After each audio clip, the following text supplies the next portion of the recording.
ibi bintu nkundi neza akaba yabizi nimba ari umunyamakuru koko wanyawe sibyo genda baza hari abantu bakora ibintu batazi n'amakosa bakoreyemo ayariyo yego ribi kurenganyije gute ahubwo uri kubarenganya kuko uri kwitambika akazi barimo ko kugupererezaho ariko ashobora kuba atarize n'itangazamakuru kuko wazanye ibintu mu itangazamakuru ubundi ni gute wiyitirira umwuga nta n'ubumenyi uyifiteho abantu bagende bahugurwe kuko naba hari bose bafite aya makarita bose.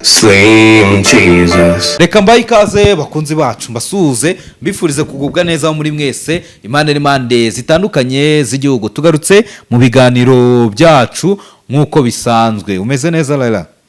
Ndashima Imana. Urashima Imana. Tangire twamamaza. Reka twibutse abagabo muzi yuko rwose bigoye mu gihe cyo gutera akabari ucika intege ukanakoresha igihe gito. Yego. Tugufite product zakemura icyo kibazo. Hanyuma abadamu namwe muzi ko mubura ubushake mufite ama infection yabarenze kandi mufite n'ikibazo cyo kubura amavangingo. Tubafite product namwe zabafasha kubikemura. Ni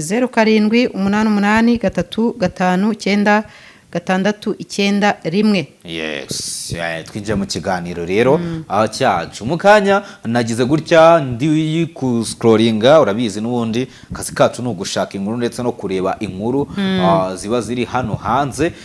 Mbona uwo bita Nkundi neza Jean Paul yakoze ikiganiro agikoranye n'umusaza kuri titre ya YouTube. Nago mfite telefone hafi ariko ndumva bavuze ati ngo umwana wanjye ni umwe mu bagaragajwe na RIB cyangwa se mu bagaragajwe n'ibisambo umwana wanjye. Ndetse mu kiganiro Nkundi neza yumvikanishaga ko ngo ndetse yaba Nkundi neza ndetse n'uwo mugabo bumvikanishaga ko ngo uwo mwana yarenganye. Wongereho ko banavugaga indimi zisa nkaho zitari zimwe ntibavugaga rumwe. Umwe wumvaga ashirishamo avuga ko RIB yarenganyije uwo mwana undi akavuga yuko n'abakozi bari. Tugiye kwibaza rero uyu mugabo yavuze ko ngo ubundi tubanze tujye ku nkuru kugira ngo wenda abantu basobanukirwe neza. Hari abantu ejo bundi murangira yagaragaje warabikurikiranye? Ndumva uko nabibonye nabisobanukiwe bari abantu ngo hari ukuntu bibye miliyoni 200 miliyari 200 miliyari ni miliyoni 200. Ni groupe irimo abagore ndetse n'abagabo. Aho ngo abagore biyitiriraga ko ari abagabo babo bantu kwa kundi usanga abantu bagiye kugurisha umutungo bikaba ngombwa ko bakubaza ati se warashyingiranwe umugore wawe ari he nyina dusinyire. Abo bakiyitirira abagore babo bagabo kugira ngo nyine bagamije kuriganya no bakaza bakabasigira. Noneho bamwe muri bo nabo ngo hakaba ngo hari abazaga akigira umukiriya agamije kupandisha no gushira pressure ku mukiriya kugira ngo abashe kugura vuba kandi agure ku mafaranga menshi. Urumva nyine bari barakoze nk'itsinda ryo kujya biba abantu ku buryo bashyira nk'ikintu ku isoko urumva kitari n'icyabo kuko ngo bibaho ngo bireze ngo umuntu akaza yigize umukomisiyoneri w'inzu yawe bakayikugurisha nyuyirimo. Hari inkuru nigeze kubona ngo nimba ari umuturage agurisha akagari yagurishije ibiro by'akagari rwose arabigurisha ngagurishije ibiro by'akagari kandi akagari kanakorerwamo. Urumva nyine ukuntu biba byagenze ahantu ibintu bigeze kure. Umuntu araza akitirira umutungo mw'abantu mwe mujye muba hafi mujye muhora mureba ubutaka bwanyu n'imitungo yanyu kuko utabisuzumye wazashiduka ibintu bimeze nabi. Rero aba bantu ngo barazaga bakajya bagurisha imitungo itari yabo bayiyitiriye bandi barigize nk'abagore n'abagabo bakanagusinyira rwose nta muntu bahagaze hejuru byose ibintu bikarangira. Ariko ibaze kugira ngo abantu bagere muri miliyoni zirenga izo zose 200 abikomeye sibyo biba bigize gute abikomeye baba ari ngo ni barakasa do paperi yo mu Rwanda. Bura harimo professor ahubwo ni professor n'uriya baburaniraga professor rero ngo niwe ngo RIB ngo yarenganije. Noneho nkibaza yaba ari umunyamakuru wa hostinze uhaye platform uyu musaza yaba ari n'uyu musaza ndibaza ntabwo muri guhemukira uriya mwana gute? None se RIB niyo RIB n'abagenzacyaha ntago ari bo bacamanza. RIB ntabwo ari pariki, nta nubwo ari na pariki. ni ukuvuga ngo hari abagenzacyaha, hari ubushinjacyaha, hakaba rwose n'ubucamanza. Umuntu aracyari gukekwa, kandi RIB iyerekana bariya bantu ntabwo yaberekanye nk'abahamwe n'icyaha bakurikiranyweho. biriya amategeko arabyemera nta kibazo, kwerekana umuntu ko akurikiranwe cyangwa se akekwaho, sibyo? Ibyo ni ibisanzwe, kandi si aba mbere, si n'aba kabiri, si n'aba gatatu, rwose RIB isanzwe bikora biriya bintu. Urumva ko yerekana abantu bakekwaho, sibyo? Bafashwe bakekwaho cyangwa se bakurikiranweho. None se RIB yarengagije umuntu gute ataranakatirwa? Ni ikibazo, kandi RIB itanakatira. None se RIB iragira ngo igukekeho, inagukurikirane, inakugenzeho icyaha uri iwawe? Genda baza. Hari abantu bakora ibintu batazi n'amakosa bakoreyemo ayo ariyo. RIB kurenganyije gute? Uzi ko nubwo waba uri umuziranenge, harya bavuga abaziranenge, waba uri inzira karengane, kambivuge gutyo, waba nta cyaha wakoze, urituriza. Oya, si ukwituriza. RIB ifite uburenganzira bwo kubikubitse, ikakugenza, ikanagukurikirana icyo cyaha igucumbikiye, mu rwego rwo kugira ngo, kuko nabo baba bakiri muri murungabanga, sibyo? Baba bakiri muri dabuti. Ese koko uyu muntu niwe wabikoze cyangwa se wabikoze? Iyo uri muri dabuti rero, uwo muntu bumucumbikiye, dore ko baba banakujyanye nta bikoko bibayo, muvuge ati ko mwancumbikiye ahantu nkaba mfashwe nabi, sibyo? Ko mwancumbikiye ahantu nkaba mbayeho nabi, mu rwego rwo kugira ngo yenda in case nimba uri ari nawe icyo cyaha wagikoze utabacika. Iyo niyo mpamvu rero wimbwira ngo bakurenganyije se RIB irakatira? Ngo uvuge ati mwana wanjye bamukatiye imyaka 10, RIB imukatira ite? RIB ntikatira, RIB ntica urubanza. Bo ikikora hariya baragucumbikira, ni nayo mpamvu, sibyo? Bakubika iminsi 5, iryo tegeko ariko ribivuga. Mu nyuma y'iminsi 5 dosiye babishyikiriza iki? Parike. Nabo bakora ibishoboka buriya RIB mu minsi 5 batarabona ibimenyetso bifatika bigushinja. Tuvuga ngo ibimenyetso bifatika biri palpable ujyana pariki, bituma dosiye wijya muri parike, barakurekura ukagenda. Umve ko abo bantu batarenganya abantu, bo bakora akazi kabo, kandi itegeko rigira gute? Ribemereye. Nose bakurenganyije gute? Ahubwo uri kubarenganya kuko uri kwitambika akazi barimo ko kugupererezaho, sibyo se? Uri kubarenganya kuko bo bari gukora akazi kabo bemererwa n'itegeko. Rero kuvuga ngo bakurenganyije, uri kubashyiraho igitutu, uri gutuma bakora akazi kabo nabi, unayobya uburari. Bakurenganyije gute se? Bagukatiye, bagukubise, ko muri RIB agucumbikiye ntawe gukubita. tuze kumva ikiganiro cya Nkundineza Jean Paul mwibaza ry'uyu mugabo. Uko byagenda kose, iyo uri kubaza umuntu, hari ukuntu umva ko mu bibazo umuntu ari kubaza nk'ubu hari aho uri kuganisha, yego, ukumva umuntu ari kukubaza ibibazo ariko ukumva ari gusa nkaho ashaka kuvuga ibyo adashaka, ibyo utari kuvuga. Ibyo bya bindi twita gutwika, kumva ntabwo uri gukurasa ahantu neza ashaka kuvuga ibyo ashaka kumva. Uri kuvuga ibyo ashaka kumva. N'urugero ukambaza atari ko iyo ntuza yawe ni umweru n'umutuku, kahita umbwira ati hoya. Oya, ukambaza ati ni umweru n'umutuku. Oya, uwo kambaza ati ni umukara. Ngiye kuko nzi ukuri kwabyo nkavuga ntoya ni umweru n'umutuku. Ariko ndi kubona kijiji ugashaka kunyumisha ngo mvuge ntabwo ari umukara. Ariko uwo ntabwo ari umukara, icyo cyabaye. Jean Paul hariya warugamije iki muri ziriya nkuru? Ese uriya muturage nimba yakwatse platform kuvuga karengane yakorewe, wabanje kumugira inama basi ngo banze ajye muri RIB kurega abo bakozi ba RIB, abaregere abakozi babo ko bahoteye umwana we. Ubundi hohoterwa nemera niri, sibyo? Yaza atubwira ati umwana wanjye bamutwaye bamukubise, bamukomerekeje, bamuhohoteye. Cyo gihe abo bakozi babahohose, kuko itegeko riri kwemerera kuza gutwara umuntu, kumuta muri yombi ngo banze umuhohotere. Ibyo ntiyabivuze, sibyo? Yego. Iyaza akatubwira uti ati, ari mvuze nk'ababana ntago bavuga uti, bavuga ati.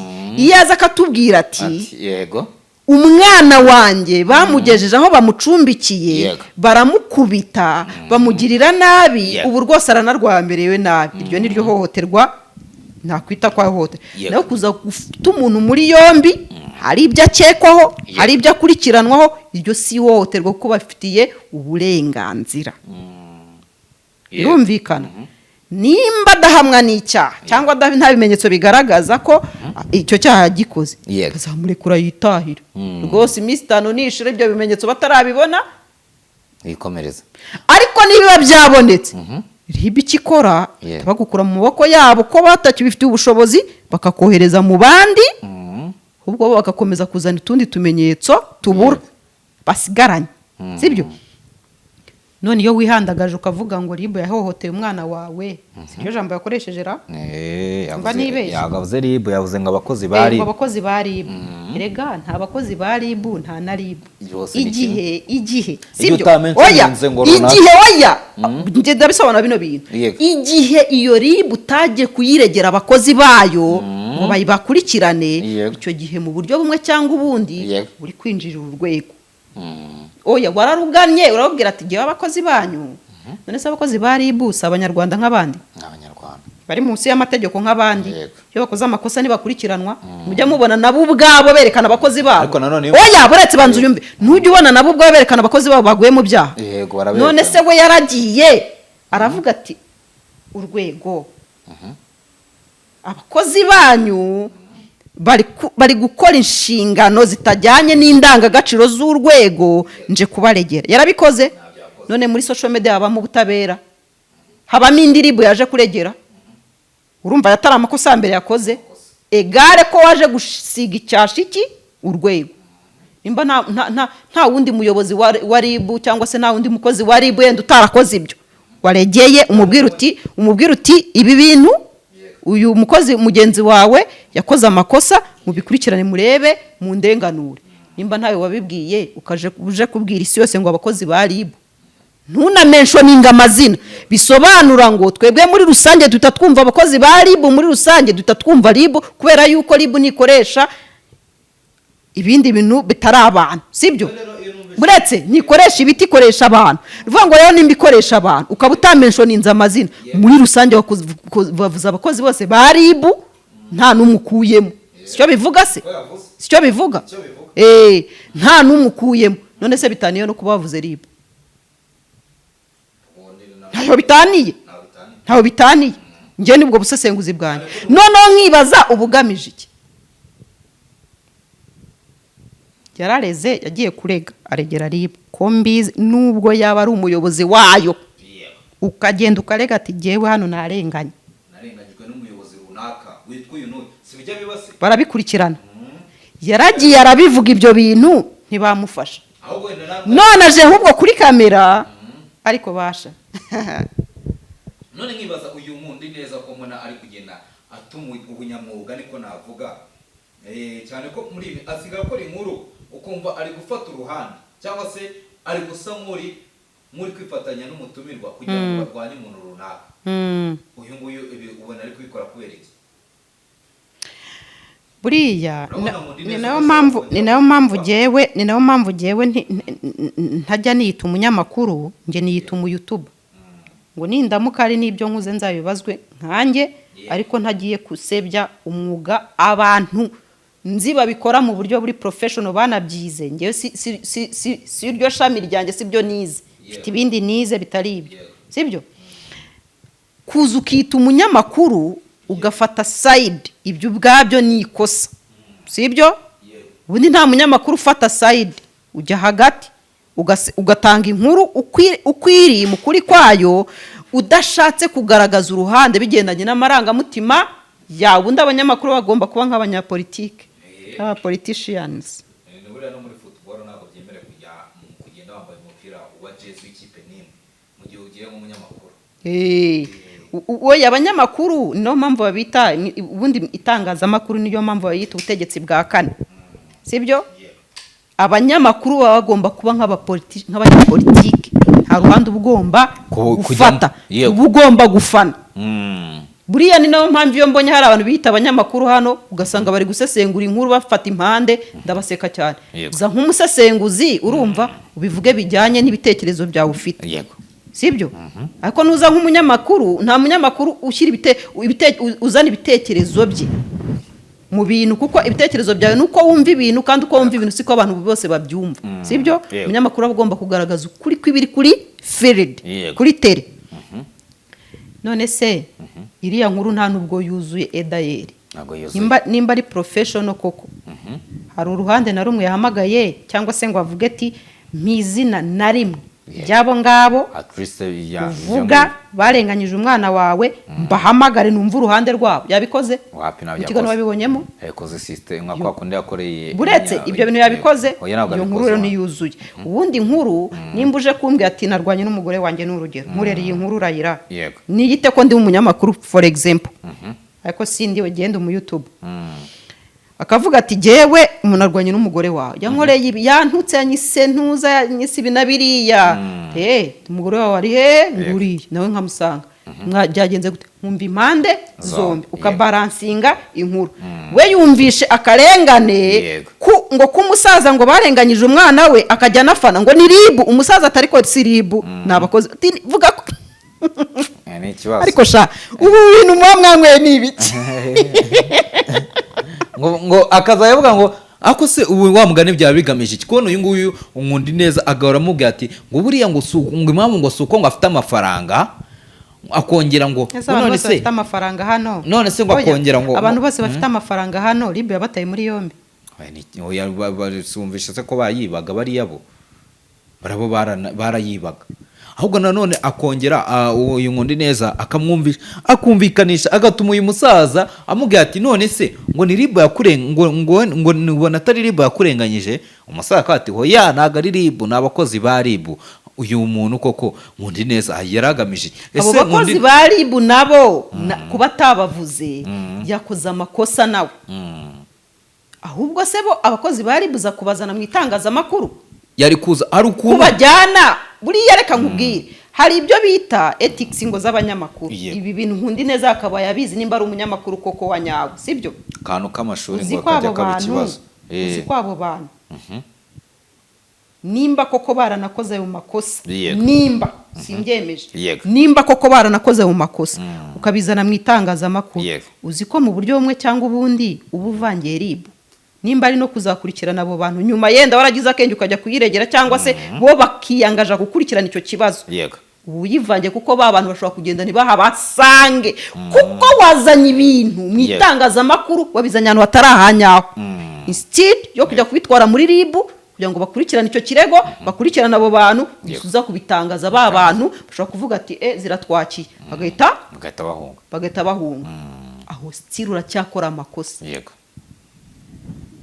ikindi wiza ufata ibintu ngo ubiglobalize ubishyire muri rusange ribu ni urwego rw'igihugu rukora kinyamwuga haramutse havuyemo umuntu umwe agatana nkawe abibazwa nkawe bibazwa urwego rwose njya nkunda kumva urabona nkaho nk'urugero nk'iyo perezida wa repubulika yagiye ahantu abaturage ubona umuturage arahaguruka akavuga ati nyakubahwa uyu muyobozi kanaka yarandenganyije bitewe n'ibi kandi ntabwo abyitirira akarere n'urugero cyangwa abyitirira intara n'urugero cyangwa abyitirira umurenge n'urugero nkawe kandi bangiza uwo muyobozi bakamubaza ati byagenze ni nayo mpamvu iyo bagiye kurahira bashyiramo ka kantu ngo nindamuka nkoresheje ububasha mfite mu nyungu zanjye bwite icyo gihe baba uri kwibara nkawe ku giti cyawe bishatse kuvuga ngo ntabwo uzagenda nka titire yawe kuko iriya titire iyo wamaze gukora icyaha ntabwo bakuvuga nkawe ntabwo bakuvuga nk'iriya titire bishatse kuvuga ngo uriya musaza yakagombye kujya gutanga ikirego arega abo bakozi yakabaye ajya muri ribu akabwira ribu sibyo abakozi bamukoshereje apana kuza kurega kuri social media akajya muri ribu atwaye ibimenyetso kuza muri social media rero wari urimo mbaza ngo bagamije iki kujya kurega kwa ngundi neza hari ukudifaminga urwego sibyo kuko hano nubitekereza neza hari abantu bashobora no gukoresha ibi bintu mu buryo butari bwo sibyo bagatangira atari ko rwose ni iki sibyo icyo ni kimwe ikindi ni ukubangamira ubutabera kuko ba bantu koko nimba barakoze ibyo bintu ntiwagiye kurega aho bikwiriye ayo makuru ntiwayatanze aho bikwiriye ba bantu birashoboka ko bazahunga bacike ubutabera niba ujya gukorwa bababure kandi ari byaraturutse kuri wowe ikindi uraherayo umwana wawe umwita umuziranenge kandi utari umugenza cyangwa uvuge ati nagenje icyaha ibimenyetso nta kimenyetso na kimwe mfite yego kigaragaza ko umwana wanjye ko karengana sibyo ndakumva abantu baracyari kugenza icyaha bareke bakora akazi kabo bibahagarara ku ijosi sibyo yego uraherayo uvuga ko umwana wawe arengana banamurenganyije ataranakatirwa aracyari ukekwa kandi umuntu yagikekwa aracyakurikiranwa agomba guca muri procedure bigomba guca muri procedure zagenwe n'itegeko kugira ngo uwo muntu koko bibe clear ko arengana cyangwa ko katarengana uherayo ubyina mbere y'umuziki w'umwana wawe yarenganye ubona ngo undi neza arahindutse shyizeho akabazo murakoze ubona ashobora kuzongera gufungwa bashobora kumutwara pe none se nimba ashobora gukora umwuga we yiyitirira agakurikiza imbaraga ahabwa zo kuba wenda ari imbere ya kamera agashaka kubangamira urwego ashobora gukoresha imbaraga ze ashobora gukoresha umwuga we akora ariko ni umunyamakuru bya nyabyo numvishe we na Emi nyawe barajyanye ikibazo bakajya kuregana muri RMC ni ukuvuga ngo bafite karita ko byagenda kose kuri RMC iraza kubyinjiramo imubaza impamvu yakoze iyo nkuru kuko RMC nayo ngira ngo bagira uburyo ki bakosoramo cyangwa se bakemuramo ibibazo by'abakozi babo iyo babona abakozi inkuru zitakwiriye siko bigenda yego ariko RMC ari ikintu igomba kuzigaho igomba kuziga ku kintu cyo gutanga amakarita nigahereza umuntu ikarita kuko ngo afite igitangazamakuru nakakorera ahubwo azajya abanza rero no mu mutwe we uburyo akoramo ushize nabuze mbona ko hari gahunda ya leta ku bashoferi ngo bagomba kujya kubanza ntibigihagije kuko hari imodoka kuko ngo ufite perimi yego ugomba kujya muri teperi ko kantu umuntu akumva mugende mu barebe babahugure teperi sinzi bashyizeho na nimero ariko ntibayamara ndabamamarije ariko ntacyo ni gahunda zacu si gahunda z'igihugu se muri rusange bakagenda bakihugura mu gihe cy'amezi 3 kugira ngo bagire gute bagaruke kugira ngo ube umushoferi wemewe teperi ubwo ni iki ni ukwiga iki urumva muri uko kujya kwiga urumva harimo kubigisha ubunyangamugayo ko hari umushoferi uhura nawe akakwereka bad manners mana yake ukavuga ati uyu muntu yisanze gute muri ubundi perime yayibonye ate afite ikinyabupfura no mu muhanda afite ikinyabupfura gicya tubahiriza amategeko y'umuhanda sibyo urumva bigisha imyitwarire myiza ubunyangamugayo uko bagomba kwitwara nyine muri rusange kubahugura muri rusange kuba forma nka formation nkuko no muri korali babizanye ngo nta muntu urimba nibi rero numva ariko byakagise ndimo mbigisha uko bakora akazi kabo bafite uko babigenda ariko umuntu yakaba yahabwa iriya karita giye kubwanjye niko mbyumva nibura yari zitangaza makuru cyangwa afite formation kuri icyo kintu cyangwa se byibuze aka kanya umuntu ashobora gusanga avumbutse iriya urumva ngo nukazi kuvuga ngo bamuhaye ngo akaba ari gukora kuri radio runaka wenda akaba akora adahembwa wenda cyangwa ari muri stage bakarangira muhereza ikarita ngo nibo bakora amakosa menshi bikitirirwa ngo itangazamakuru ryo mu Rwanda rero ngo harimo ibibazo ntago ari ryo mu Rwanda gasanga birirwa batukana baje kuri televiziyo zikomeye bari kutukana bamwe n'abandi ntago bikwiriye pe umuntu ashobora kuba yarize itangazamakuru icyo ni kimwe ikarita ihabwe baki ariko yayihabwa sibyo uwo yayihabwa ariko ashobora kuba atarize n'itangazamakuru sibyo afite formation yego hako ubundi ni gute wiyitirira umwuga nta n'ubumenyi ufiteho ubumenyi rega ni ukuba waragiye mu ishuri ukabyiga cyangwa warabikoreyeho formation warabihayeho amahugurwa sibyo garagaza certificate ko ufite amahugurwa kuko nibashyiraho aka kantu k'amahugurwa abantu bagende bahugurwe kuko naba hari bose bafite aya makarita bose nta bunyamuga bafite pe reka mbivuge gutya rero numva ari ukubya akabaye bigenda reka kwinjira mu tuzi tw'abantu murakoze murambabarira reka ngarukira murakoze